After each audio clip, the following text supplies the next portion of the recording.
بسم اللہ الرحمن الرحیم۔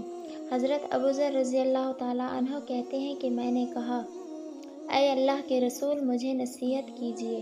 آپ صلی اللہ علیہ وآلہ وسلم نے فرمایا، جب تم سے کوئی برائی ہو جائے تو اس کے بعد کوئی نیکی کرو جو اسے مٹا دے۔ میں نے کہا، اے اللہ کے رسول، کیا لا الہ الا اللہ کہنا بھی نیکی ہے؟ آپ صلی اللہ علیہ وآلہ وسلم نے فرمایا، یہ تو افضل نیکی ہے۔ حضرت عبداللہ بن عمرو بن عاص رضی اللہ تعالیٰ عنہما سے مرفوع مروی ہے کہ اگر 4 عادتیں تم میں موجود ہیں تو دنیا سے اگر تمہیں کچھ بھی نہ ملے تو حرج نہیں۔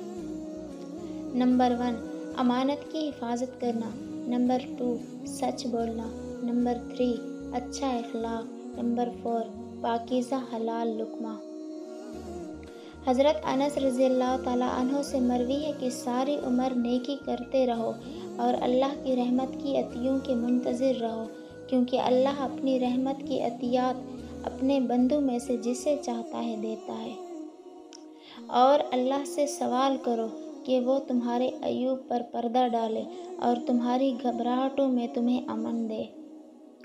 سیدنا ابو ہریرہ رضی اللہ تعالیٰ عنہ سے مروی ہے کہ ایک آدمی نبی کریم صلی اللہ علیہ وآلہ وسلم کے پاس آیا اور کہا، اے اللہ کے رسول، میرے نفس میں بعض باتیں تو ایسی آ جاتی ہیں کہ مجھے آسمان سے گرنا اس سے زیادہ پسند لگتا ہے کہ میں اس کے ساتھ کلام کروں۔